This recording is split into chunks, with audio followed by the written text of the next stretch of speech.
Hello, my name is Lauren Evans, and I'm here to talk to you about mental illnesses in college athletes.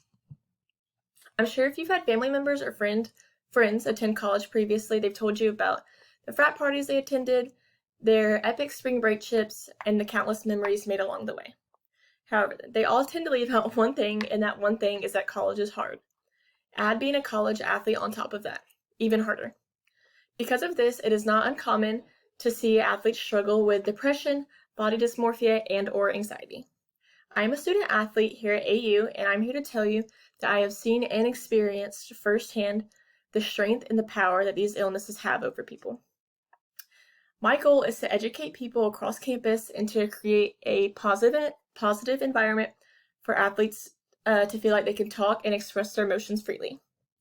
In the next few minutes, I'm going to present information to those who are struggling with mental illnesses and to those who aren't, in order to spread awareness and educate people about this debilitating illness. I'm sure many of your parents have told you the term fake it till you make it. But from a young age, athletes have been taught to fake it till they make it. They've been taught to put on a brave face and hide their emotions. In order to do so, athletes have to hide how they're truly feeling. This can be very detrimental to their mental health. In an article written by Georgetown University Medical Center, it states, college athletes often derive their personal identity from sports, focusing a lot of time on athletics in college. If athletes aren't performing across the board on all levels, they think something's wrong with them. This leads to overthinking, overworking, and eventually isolation, which leads to depression. This is why college athletes are twice as likely to have depression compared to retired athletes. 17% of all college athletes struggle with the threat of depression. The Georgetown University Medical Center states that possible stresses experienced by college athletes could be overtraining, injury, pressure to perform, lack of time, or stress from schoolwork. Athletes tend to deny or bury the depressive feelings they have because they don't want to look so-called weak. Just like with depression, athletes often have a hard time admitting to body dysmorphia illnesses. Nobody is perfect. However, we as humans think that we should be perfect and that we can be perfect, but we can't. Body dysmorphia is a mental health disorder that is obsessive with focusing on the flaws and the insecurities of your body. In an article written by Alsania Webnar, she includes research that says that males who play in collegiate level sports often tend to want to look bigger and stronger than they are, and females view themselves as overweight and they want to look smaller and slimmer. It is only natural to compare ourselves to our competition.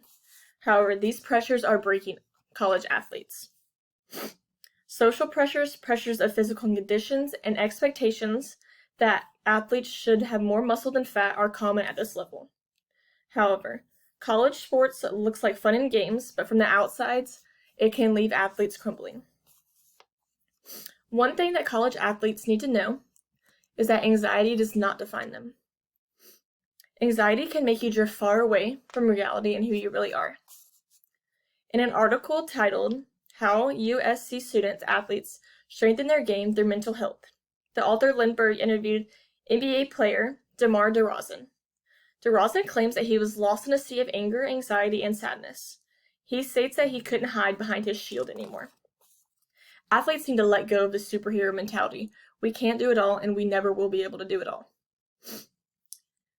They can show and should show their emotions inside of them. This means being successful doesn't always lead to happiness. If we have anxieties inside of us, the happiness is just a front that athletes put on. Achievement alone is not enough to sustain a person for the rest of their life. Win or lose, always check up on your teammates and your friends.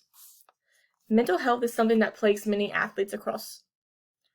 However, it does not define you. Our performance does not define us, and that is a hard pill for athletes to swallow. We can't do it all and never will be able to do it all.